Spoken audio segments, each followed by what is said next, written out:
Untuk Bung Agus misalnya atau nanti boleh juga Anggi, apa yang menjadi kebutuhan warga negara Indonesia di sana? Ada Pak Hanafi. Saya tahu jarak tempatnya Mas Agus dengan Pak Hanafi itu berapa kilometer Bung 9 Agus? kilo. 9 kilo, Kalau tapi saya nggak bisa 9 ketemu ya? kilo, nggak bisa ketemu kita.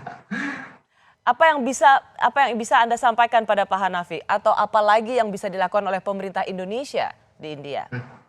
Ya baik, kalau saya pikir sejauh ini untuk kebutuhan dasar kita baik-baik saja. Saya pikir untuk WNI karena itu termasuk esensial sektor ya yang mana bisa berlalu lalang sejauh ini selama lockdown. Yang paling penting saya pikir adalah bagaimana WNI menyampaikan ketika mereka mendapati kasus COVID-19 gitu ya. Karena melihat sekarang kesulitan mendapatkan tempat tidur, saya hanya khawatir jikalau ada yang mendapatkan gejala berat dan tak tertolong, ini kan tentu kita tidak berharap ya. Saya Betul. pikir Bung peran Agus, KBRI di situ yang sorry, penting. saya interupsi sedikit karena saya juga membaca bahwa kemudian ada pesimisme masyarakat India mengatakan nggak usah ke rumah sakit karena Betul, malah justru betul. meninggal di rumah sakit. Betul, iya. Kalaupun tidak mungkin ya terkait oksigen mungkin bisa dipersiapkan ataupun obat-obatan yang langka misalnya remdesivir juga mungkin bisa dipersiapkan sebagai kehati-hatian ya jikalau ada WNI terdekat membutuhkan khususnya di kota New Delhi dan sekitarnya gitu ataupun di KJRI Mumbai dan Jadi sekitarnya. intinya adalah kita tidak pernah tahu kapan pandemi gelombang kedua di India ini berakhir. Tapi kalau ada warga negara Indonesia terpapar ke sana, syukur kalau bisa isolasi mandiri. Tapi kalau harus ke rumah sakit, apa yang harus mereka lakukan? Gitu kan kira-kira pertanyaannya Bung Agus ya. Betul, betul. Pak Itu yang Hanafi?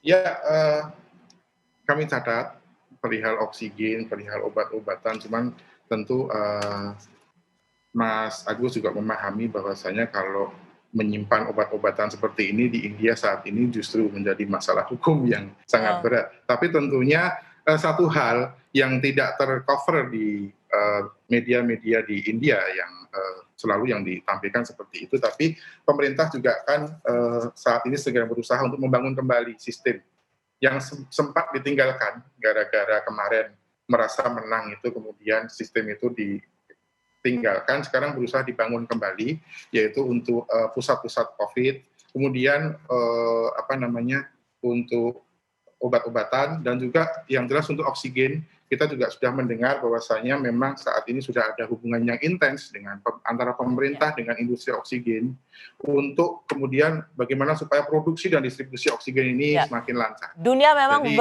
berjibaku untuk membantu India, Amerika, betul. Uni Eropa, semua turun tangan untuk membangun India. Yang ingin kita pastikan adalah warga negara Indonesia di sana tidak tertinggal untuk mendapatkan pertolongan di sana. Terima kasih Pak Hanafi. Saya tahu Pak Dubes belum ada di KBRI sehingga semua informasi harus dari Anda. Tetap sehat buat Anda semua dan seluruh jajaran KBRI di sana. Terakhir untuk Bung Agus, kalau Anda bisa pulang, Terima kasih. Anda ingin pulang nggak atau stay di New Delhi aja?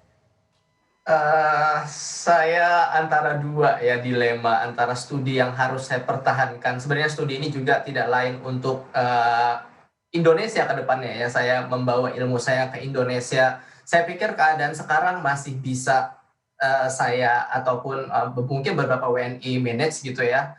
Dan saya pikir saat ini masih ya bisa bertahan di India sejauh ini. Gitu. Kalau begitu, supaya orang Indonesia tidak mengalami apa yang terjadi di masyarakat Indonesia, apa pesan Anda untuk masyarakat Indonesia? Ya, jangan sampai karena kita mungkin tidak terinfeksi, karena kasus kita rendah, India itu bisa mendeteksi 300.000 kasus dengan 1,7 juta sampel tes per hari. Anda mau mengatakan tracing India itu jauh lebih baik daripada Indonesia. Tapi ya, itu tidak menghalangi gelombang kedua yang jauh lebih parah terjadi di India. Betul, betul. Dan itu pun sebenarnya belum menggambarkan semua gitu ya kasus yang ada di India. Jadi kita harus benar-benar berhati-hati dan jangan sampai terjadi di India. Kelengahan ini bisa terjadi di masyarakat Indonesia sebagai garda terdepan dan juga pemerintah. Makanya saya berharap pemerintah juga kalau bisa kuda-kuda mempersiapkan segalanya walaupun kita tidak berharap ya. Dan saya harap Indonesia pastinya bisa keluar ya dari yang namanya dan jangan sampai kena tsunami. Jangan sampai masuk ke gelombang kedua pandemi.